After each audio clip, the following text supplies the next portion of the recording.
everyone, and welcome to Jack and Cat Adventures. Today we're going to be making birria tacos.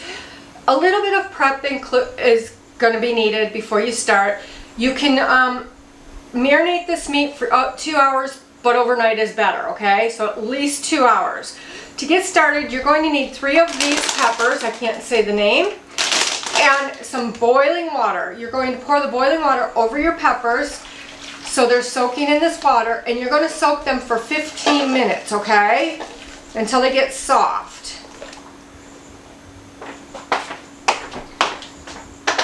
Then we're going to move on to our meats. Now, it calls for beef shanks, and I got my meat at the Mexican store that we have here in town. That's where I got these peppers. I'm going to put some on there to hold those peppers down. Let me see if I can. The bowl. There we go. Because they're not really down in there too much. There we go. Oh, be careful you don't splash yourself. Okay, so like I said, I got all of my stuff at the Mexican store. So you're going to need a can of chipotle peppers in adobo sauce. You're going to need 1.5 pounds of beef shank and a 1 pound sirloin steak or other roast or steak. I got a chuck roast. Don't waste your money on expensive steak for this, you guys. It's going to cook. We're putting ours in an Insta pot. It will come out so moist and tender. So what you're going to do is you're going to cut your meat into just pieces. Leave some of the fat on there for flavor. We can always take it out when we're done cooking it. So I'm going to cut up my meat into slices, and then I'm going to put it into a Ziploc bag, and then we're going to move on to our marinade. Alright, once you get your roast cut into chunks, you're going to salt and pepper the meat. And you're going to salt and pepper the shanks. Do not cut that off the bone. It goes in, goes in just on the bone. The bone's going to give you a lot of flavor. It has some marrow in it. And my roast was very, very fatty, but I'm going to leave the fat on mine because it's like in the middle of the meat. And with it cooking like it's going to, it will come off that fat, and we can pull the fat out. So then what we're going to do is we're going to flip this over, do the other sides, and then we're going to put this in our bag, and we're going to move on to our marinade.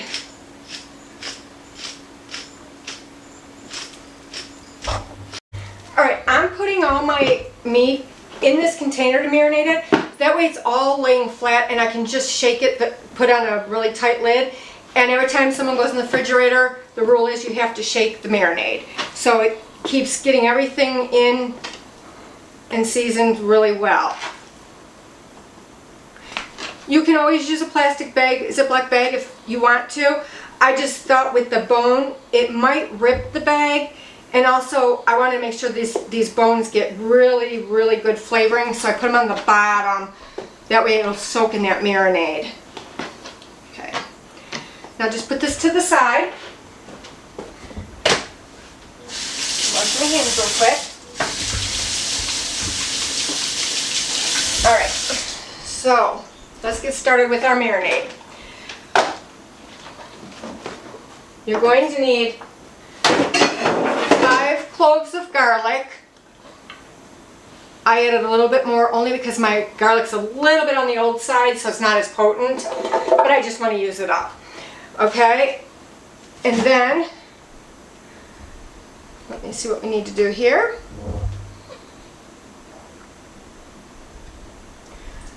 Okay, so now we need 1 can of the chipotle peppers and adobo sauce. I'm going to pour, oh, that smells really good, and I don't even like really hot stuff, but I don't think this is hot, it doesn't smell hot. I'm going to pour that in to our blender.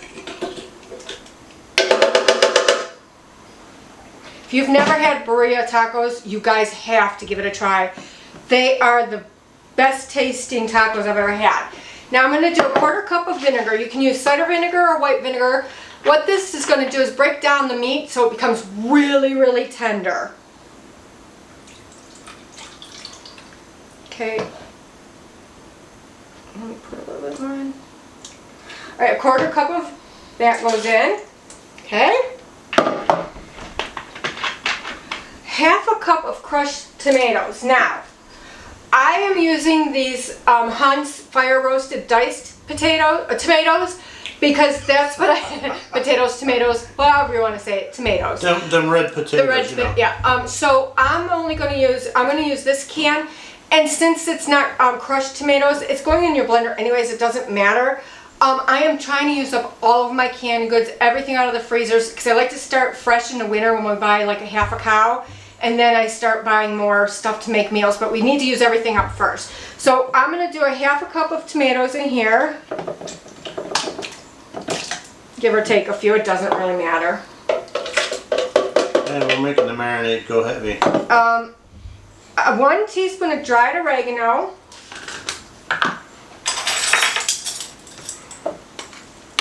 And what I like to do is put the dried herb in my hands and then I rub it together to release those oils. Okay? She just likes making a mess. Yeah. And a half a teaspoon of smoked paprika. Now, if you don't have smoked paprika, just use regular. I'm not a big smoked paprika person, but I think in this it's going to be pretty good. And if you get it fresh, it will be hot. Yeah, it will be spicy. Okay? And then we're going to put 1 teaspoon of cumin.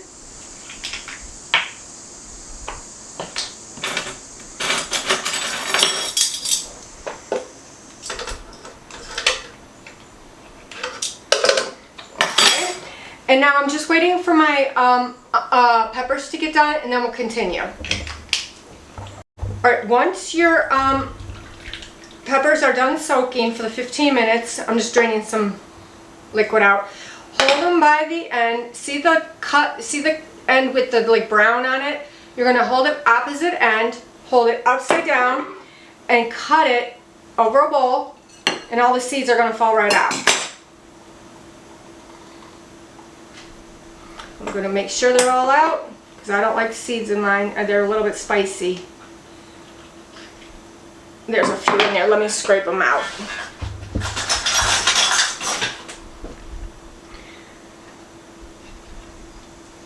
Just scrape them out if you don't want them, like me. That's it. And then we're just going to cut these into pieces and put them in our blender.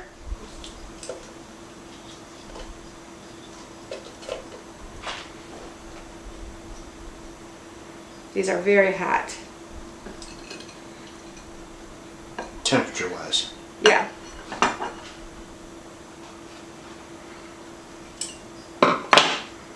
Okay. And they come out really easy, you guys, so.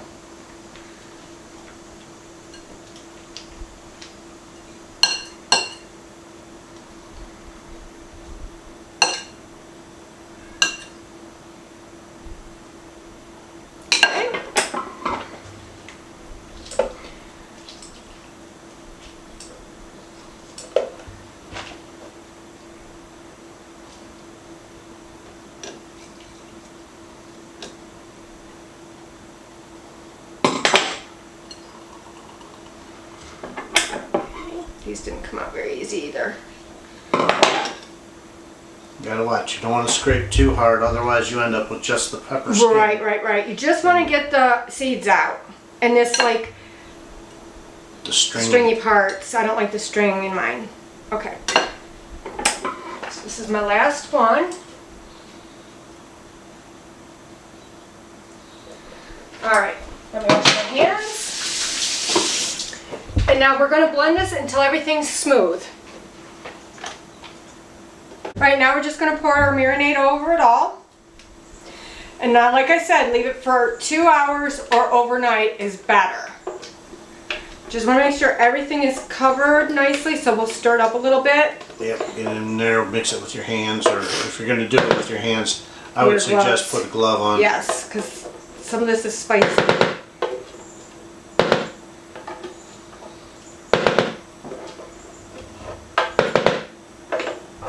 Alright, so this is what the marinade should look like. Make sure you mix it, get on the bottom of your shanks all around. And now I'm just gonna put the lid on this, and I'm gonna leave mine overnight. I think it tastes so much better and much more flavor if you leave it longer. So, and don't add any liquid other than what it tells you to add to this, because at first I thought, wow, it's like not gonna be enough. It's plenty. Yeah, it coats it real nice. Yeah. Alright, now that our meat has set overnight, we're gonna start to prepare the rest of the stuff to cook it. In your Instapot, you're going to need 1 to 2 tablespoons of oil. I've used virgin olive oil. And you want it on high saute. Once it starts to heat up and get hot, we're going to put in 1 medium chopped onion. We're going to saute that until it's translucent. And then after that, we'll come back and we'll start layering our meat. Alright, once your onions are done, we're going to add the meat to our pot. And it smells amazing. It really does.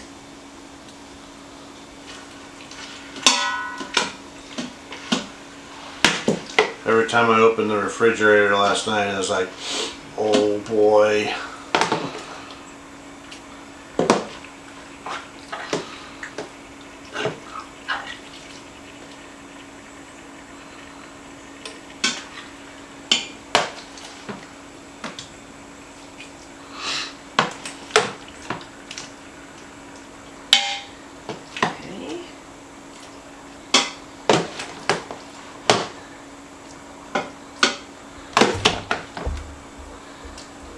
I'm just going to kind of stir this up a little bit. Get some of those onions incorporated throughout.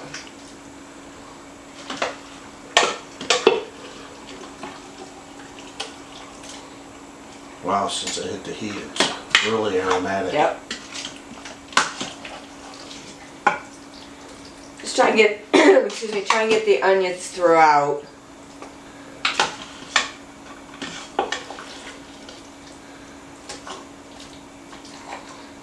Okay, let's do that. I'm just going to finish this in there.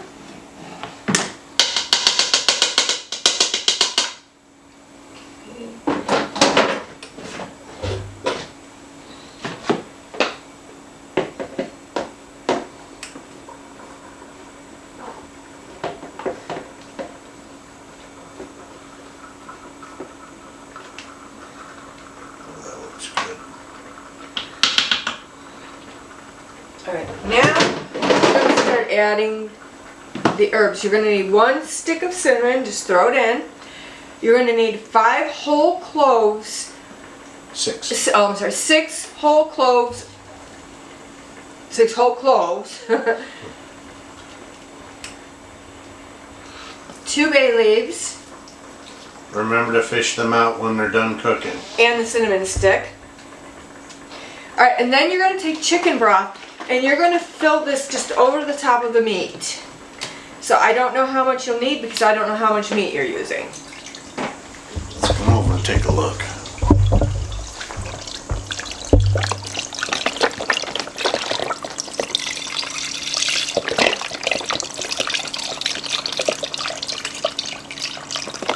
Let's see if I can get that meat in there just a little bit. So It's there. I'm going to add just a little bit more because some of my meat's still sticking through. I'm not going to add much, but also this adds to the amount of juice you have, and you want the juice, believe me. I think that's good. Okay, so now we're going to put it on high for 45 minutes, and then we're going to let it release on its own. Alright, once your pressure has released on its own, what we're going to do is now we're going to take out all of our meat. Now there will be a thick coating of grease on the top. Don't worry about it. You want some of that grease. I'm just going to start picking through and getting rid of all the fat that we don't want. And then I'm going to start shredding this meat and getting it off the bones. And then we'll continue after I'm done. Alright, I just want to explain a few things. I took out all of the meat, take out all of the cloves, the cinnamon stick, and the bay leaves. Make sure you get those out, okay? So I just shredded it. It was easy shredding, no problem at all. It falls right apart. It falls right apart. So what I'm going to do is, right now, I'm not going to put any of this sauce on my meat. I'm not going to do that right now. I'm going to put my meat to the side just for a second. And what you're going to do is you're going to take corn tortillas. I only can find the white ones. If you want the yellow ones and can find them, that's great. I don't know how many you'll need because I don't know how much meat you made. So what I'm doing is it says enough for 4 servings. So I'm thinking probably about 12 to 16 4-inch tortilla wrappers. So my tortillas, the corn ones have to stay in the refrigerator. So they come out a little bit hard. So what you're gonna do is I just took a lightly dampened paper towel on the bottom, put the tortillas in it, and then put a slightly damp one on top, microwaved it for 30 seconds, and they're ready to go. Now, what I'm gonna do here is I am going to pull over a tray. Now, you're going to take your tortillas and you're going to dip them just in the top layer of fat. Don't go all the way down. The fat is what's going to cook them for you, okay? So I'm going to dip them all, coat them really well, and then at that point you can either fill them with a little bit of cheese and some meat, and then fold them in half, and then just put them in a dry fry pan, and fry them back and forth. Or we're going to do ours on the cooktop. So as soon as we get to that, I'm going to show you how we're going to do it. It's a little bit easier, but you can still do it in the house. Yeah, what I did was I took some of the fat off of the top of the Birria mix and I put it in a bowl. I'm going to use that on the cooktop so that they don't have to get it soggy and wet. And we're going to try it that way also. Find out which one works best for us. Yeah, I'm just dipping this in, and I'm just going to overlap them so that when we get out there, we can just start assembling them. Okay? Because it goes really fast, you guys. Alright, so we will be back. Alright, so if you're doing it on the cooktop, you don't need to soak the tortillas first. I find they keep breaking apart. So what I did was we took a little bit of the fat off the top of that meat, and I'm going to put it down. This is like medium, low heat. Put a little bit of, now watch, because this will burn you. Put your cheese on, then bring it in. Once it hits, it'll be okay. Okay, and then we're going to put a tortilla on top of that. Push it down. And so when we flip that cheese is going to become our inside. Just let it go for a little bit so that that side gets crispy, and then we'll add our meat.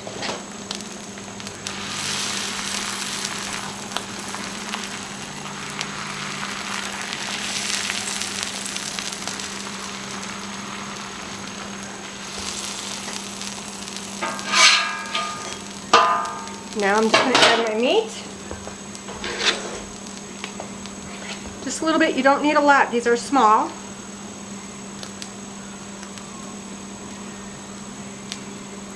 Okay. And we'll let that cook for just a little bit. Just going to flip it. And I'm just going to let the outside get a little bit crispy.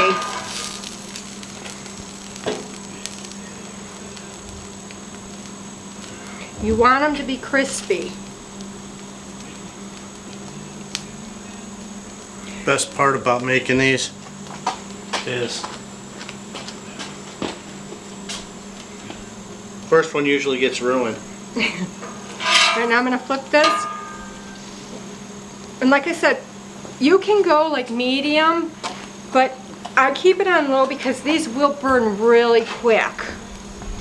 Especially with the cheese going on the cooktop first.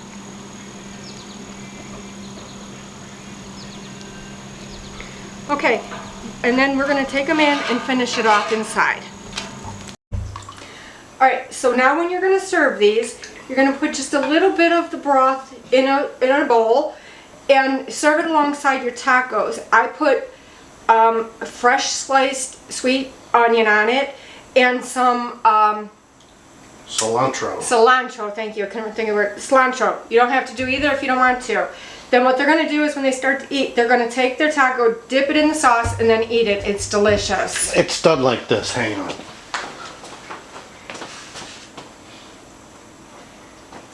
I've got my broken up, beat up, mangled taco. Just dip it in. And it's good. And eat. And when you're all done with the tacos and you have a lot of this broth left, keep it and freeze it, and you could make Birria ramen, homemade Birria ramen. If you have the meat left over, even better. So just make sure you don't throw away this juice. I'm telling you, It's delicious. these are delicious and excellent and wonderful. All right, please like, share, comment, and subscribe. And remember, you do you.